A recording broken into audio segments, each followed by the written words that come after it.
Бұл протокол қол қойылған, чынбы? Қол қойылған. Ал қол қойған адам ал протоколға жооп беріш керек пе? Сұрау. Менде сұрау сізге.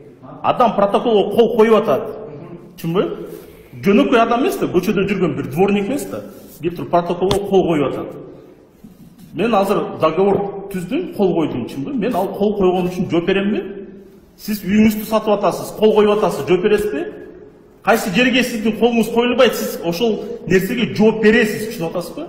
Анан кийин алып туруп, бул протоколдун эч кандай юридикалык, эч кандай күчү жок деген, бул туура эмес.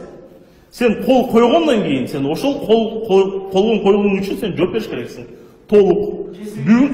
Бүгүнкү күндө юрист. Бүгүнкү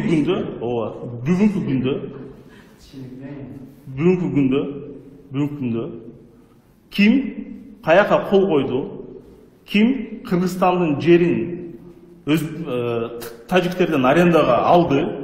Ошол адам жооп бериш керек. Биздин каналга жазылып, акыркы